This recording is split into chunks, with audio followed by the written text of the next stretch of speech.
Shackles, human auctions, plantations. These images may come to mind with the word slavery. However, in the years since its abolition, slavery has mutated, infecting every American home and business, and threatening to transform our great nation into an economic plantation. But there is hope. Meet Mr. Harold D'Souza, a survivor of modern slavery, deceived into coming to the United States as a legal immigrant, only to become ensnared in debt bondage by a restaurant owner in Blue Ash, Ohio. Today, D'Souza combats human trafficking through his NGO, Eyes Open International, position on the Advisory Council for the Ohio Attorney General, and as a past advisor for 2 US presidents. His story demonstrates the power of an individual in combating forced labor. While our money weaves the paper chains binding millions to slavery internationally, our will has the power to shatter them and let freedom ring. Because of America's involvement in the forced labor industry and capacity to inhibit this practice internationally, the nation has the moral duty to change its approach and take action against forced labor. In this speech, I will first outline the magnitude of modern forced labor. I will then trace American involvement in this industry and outline the government's failure to take action. Next, I will explain changes that would inhibit the growth of slavery, and finally, introduce practical ways that citizens can fulfill their obligation to combat human trafficking. As one of the biggest evils in our world today, the widespread effects of forced labor often go unrecognized by citizens of the nation it is most tightly entwined with, the US. Like a disease, mutating and spreading throughout American society, slavery has arisen unseen to horrifying levels, permeating and embedding itself within the American lifestyle. Researcher James Moore attests that internationally, 40.3 million men, women, and children are trapped in modern-day slavery, a moral outrage that is a scandalous betrayal of the principles of human liberty and equality. Additionally, the Global Slavery Index estimates that approximately 1,091,000 people suffer under modern slavery in the United States as we speak. As a result, more than twice as many people are in bondage in the world today as were taken from Africa during the entire 350 years of the Atlantic slave trade. Clearly, despite the common perception of America as a society of the free, a subculture of slavery arises, bringing images of foreign plantations to American suburbs, fields, and factories. But what is human trafficking, and why is it so prominent in the world today? The International Labor Organization essentially defines human trafficking as involuntary labor forced under threats and violence. Additionally, researchers Bales and Sedalter assert that there are 3 essential criteria for knowing if someone is a slave: the complete control of one person by another through the use of violence, both physical and psychological, hard labor for little to no pay, and economic exploitation. Tragically, such circumstances manifest at an increasing frequency across the US. Therefore, through complacency and compromise, America has become a destination for human trafficking. Our immigration and border policies enable traffickers to fuel the supply-demand cycle of modern slavery. In fact, according to the US Department of State, 14,500 to 17,500 people are trafficked into the United States from overseas and enslaved each year. Slavery has carved room for itself in American markets and policies, preying on economic demands, citizens' expectations, and a national focus on finance over ethics.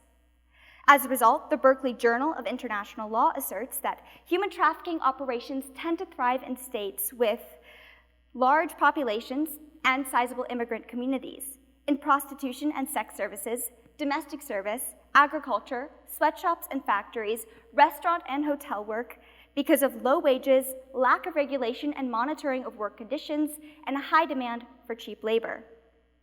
This has encouraged American domestic slavery, agricultural exploitation, and sweatshops. And although most individuals typically associate sweatshops with less developed countries, industry pressures on US textile and clothing manufacturers encourage employers to locate factories in close proximity to retailers. Meanwhile, US labor law does not define household workers as employees under the National Labor Relations Act. thus denying them certain protections and restricting their ability to organize for better wages and working conditions. Additionally, the current immigration policy for workers hired from foreign countries makes the exploitation of such groups all too easy, as visas normally require that domestic service workers remain with the original employer or face deportation. Doubtless, slavery has infiltrated American society through the Trojan horse of commerce, entwining immigrants, citizens, and lawmakers in a web of unethical practices. The beliefs and choices of the American public also contribute greatly to the perpetuation of forced labor as a result of ignorance and complacency. In fact, according to Harvard University, the United States is by far the world's largest importer of products at risk of production through modern slavery. By prioritizing cheap goods over ethical production standards, we play a role in subjecting others to slavery at the hands of the corporations and brands we support. Whether purchasing a shockingly well-priced sweater manufactured in Chinese labor camps, such as the one in Xinjiang, which produce 16% of all cotton clothing sold in the United States, or buying fish from our local Costco or Walmart, caught by abused slaves aboard Thai fishing boats, every American has bought into the modern slave market. Meanwhile, the Global Slavery Index cites laptops, computers, and mobile phones, garments, fish, cocoa, and sugarcane as the top products at risk of production through forced labor. The United States' combined total of those imports is $144 billion. By failing to research the origins of our purchases, Americans fail to wield our power for good on the world stage.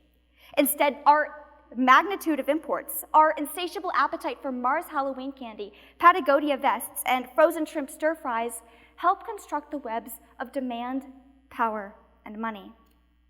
How can millions of Americans unwittingly support such an evil? In reality, such complicity stems from ignorance rather than innocence. We cannot simply trust the moral standards of corporations. The ethical cost is far too high. The dangerous assumption of goodness most Americans make when trusting retailers has dire consequences, both abroad and at home. For example, despite knowing their connection to forced labor farms, employers such as Tropicana, Minute Maid, Taco Bell, Wendy's, Burger King, McDonald's, Kroger, and virtually every other large retail food vendor in America continue doing business with such corporations. I had the privilege of interviewing Mr. D'Souza, whom I introduced to you earlier. He described slavery as visible and said that in the United States, happens at restaurants, gas stations, convenience stores, motels, and various other places like massage parlors and farming. As emphasized by D'Souza, slavery spreads like a disease into many common industries the average citizen patronizes regularly. Using slave-based production methods, the brands you trust exploit vulnerable workers. Selling such products, the grocery stores you love connect consumers to a web of forced labor. Despite the common belief that because we buy many made-in-America products or because we do not engage in adult entertainment, we have no hand in modern slavery, this 6-year-old child that sews our shirts, or the immigrant struggling under debt bondage who picked the oranges in our cart, would disagree. Additionally, deficient focus and education within the American government aggravate forced labor while rendering existing policies dangerously ineffective. With the U.S. government's funding firmly fixed elsewhere, ignorance about one of the greatest horrors of our time runs rampant. D'Souza explains that many times delegates in the U.S. think that labor trafficking does not happen here. It happens in some third world country, causing them to misunderstand his case. They did not know it was a case of human labor trafficking. Meanwhile, the Berkeley Journal asserts that state and local law enforcement personnel lack basic training on identifying the crime, protecting victims, and bringing perpetrators to justice, leading to the increased prosecution of victims and the escape of perpetrators.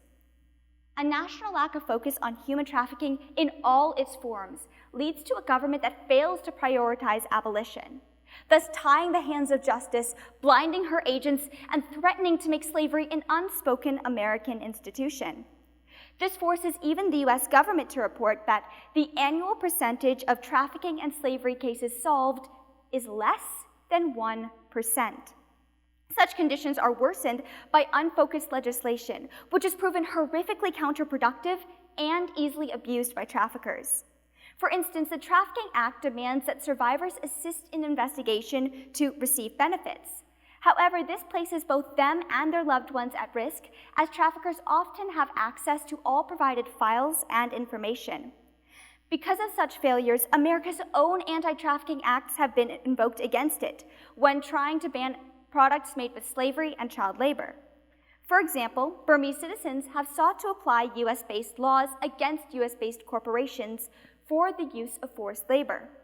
Thus, citizens must declare governmental inaction unacceptable, given its responsibility and potential as a force for change. Significant prioritization changes must take place. Harvard Law declares that the world needs strong action from the United States that is applied consistently, apolitically, and forcefully. The best approach would be one that allows all three branches of the US government to pronounce that slavery in the US supply chain is an intolerable human rights abuse that ties directly to the US economy.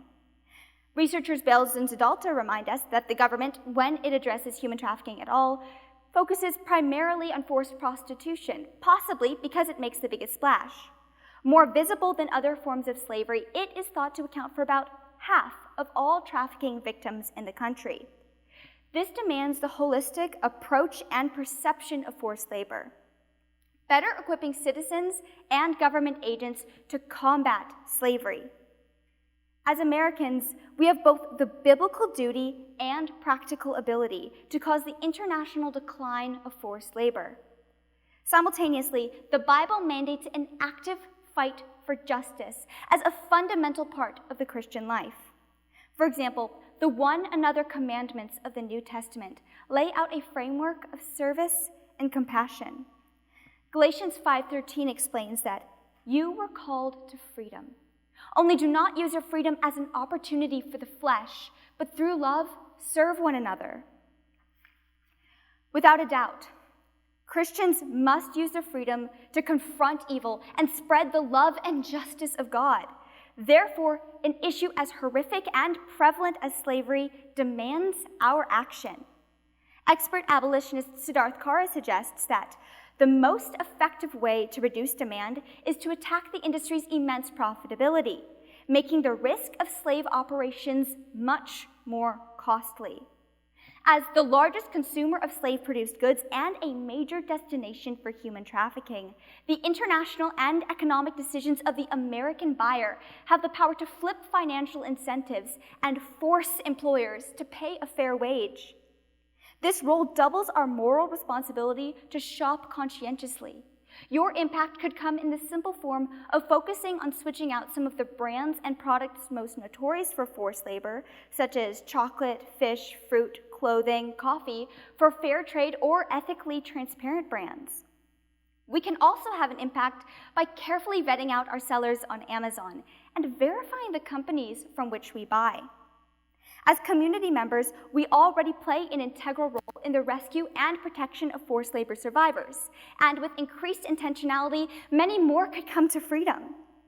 The Berkeley Journal asserts that private citizens have reported cases of forced labor, suggesting that raising awareness amongst the general public can increase identification of victims. Shockingly, about 1/3 of the handful of slaves freed in the United States each year come to freedom because an average citizen sees something they just can't ignore. If you look for signs of forced labor, including fearfulness, odd working hours, such as excessively long schedules or hours in which someone should be in school, disorientation, restricted movement or speech, constant supervision, abuse, and malnourishment, to name a few, you could save a life by calling the National Human Trafficking Hotline. It is always the right thing to do. Further, increased education and advocacy supports survivors and enables us to embody justice in no small way. PEP students can play a huge role in the modern abolitionist movement.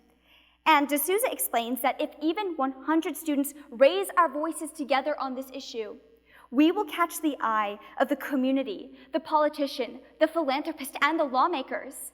Meanwhile, through our ignorance and lack of interest, we enable slavery.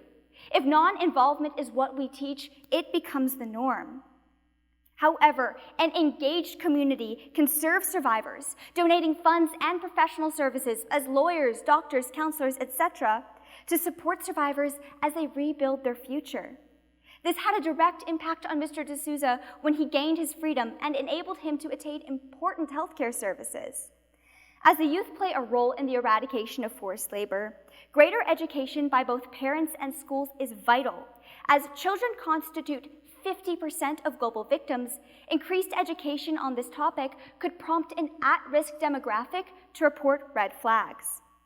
While community and individual involvement must serve as the cornerstone in the modern abolitionist movement, this must extend to our voting decisions as well as our economic ones. We must vote carefully, putting leaders in place who will foster needed reforms to eradicate forced labor and empower communities and survivors. Significant policy changes must take place in the prevention of slavery, prosecution of perpetrators, and protection of survivors for America to once again become land of the free. Thus, D'Souza testifies that he seeks amendments, and when his case first came to the light of the FBI, there were 6 states in America in which there was no law on human trafficking. And Ohio was one of those states. While the current system fosters slavery and decreases sufficient legislation, individual initiative has the power to hold our systems accountable and create change. Part of the solution to this problem includes stricter immigration laws. Similarly, the justice system must focus on adequately punishing perpetrators. Comparing the stiff punishment for drug trafficking to the relatively lax punishment for human trafficking, D'Souza asserts that the sentence should be for a minimum of 25 years. Because when you prosecute one perpetrator, you are saving hundreds of victims. Meanwhile, citizens can enforce our priorities through our voice and vote. Together, we can hold the government accountable, refuse to sponsor slavery, punish perpetrators, and keep our eyes and hearts open for victims. While some may argue that such a large legal battle must remain in government hands, the growth of slavery internationally has made both governmental insufficiency apparent and underscored the moral role of citizens. Additionally, various acts and laws have been established to stop the flow of slavery, including the Trafficking Victims Protection Act and the Tariff Act, which have had some effect. However, such effect has been largely outweighed by inconsistency and ignorance, allowing slavery to feast off of American markets rather than starve out. For example, the Tariff Act's inconsistent application and known loopholes for high-demand goods, such as Chinese textiles, have enabled many of the worst offenses to continue safely. Government prioritization of international politics and economics over ethics has inhibited existing policies. Meanwhile, citizens and survivors have taken matters into their own hands. After bravely battling his way to freedom, D'Souza sends the message that you cannot always leave it to the governor, the law enforcement agencies, or to the president. We as community members have to get together, get engaged, and change the outcome. Government programs have proven insufficient to care for the needs of survivors of forced labor. However, the donated resources of our community have led to the flourishing of many survivors. Finally, while some may allege the compassionate nature of open borders, they endanger both citizens and immigrants, while incentivizing legal immigration leads to a more ethical process. In a 2015 study on the trends of traffickers, it was found that roughly half of those suspects were non-citizens holding a non-immigrant visa or unauthorized. A stricter vetting process would thus keep criminals out while protecting those coming to America seeking a better life. Without a doubt, citizens must work with government agents to achieve change. But it becomes abundantly clear that our dedication as the American public must serve as the driving force in bringing down the monster of forced labor.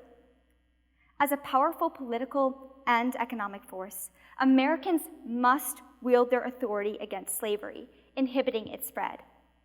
While the American consumerist mentality has created a market for slave-produced goods, and ineffective legislation has created a haven for human trafficking, we have the power to reverse such evils.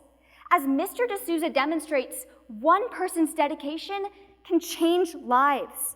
Together, we can commit to boycotting brands such as Shein, Temu, and Zara, which benefit from Chinese labor camps. We can send a message to brands like Gap, Banana Republic, H&M, and Apple that sweatshops are unacceptable, especially in the United States. Together, we can sponsor fair trade and anti-human trafficking organizations. We can become a community that vigilantly watches out for and speaks out against signs of human trafficking. Together, we can once again make America home of the brave and land of the free. Thank you.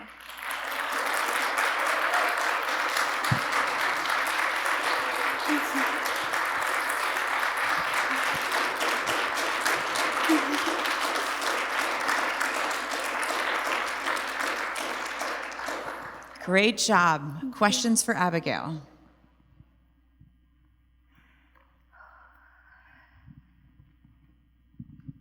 That was amazing. Since fair trade products are more costly, a lot of Americans feel like they can't afford ethically sourced products. Would you say there are any circumstances that condone buying from an unethical source? Absolutely. I'm so glad you asked that question. So, as far as circumstances go for unethically sourced products, I honestly think that the only excuse for buying unethically sourced products is ignorance. And a lot of people don't know about the products they buy. And so how can you know what you don't know? How can you be accountable for buying something made by a slave if you don't know it was unethically sourced? But the truth is that we have a lot of options when it comes to fair trade brands, and it's very, very easy to do research on it.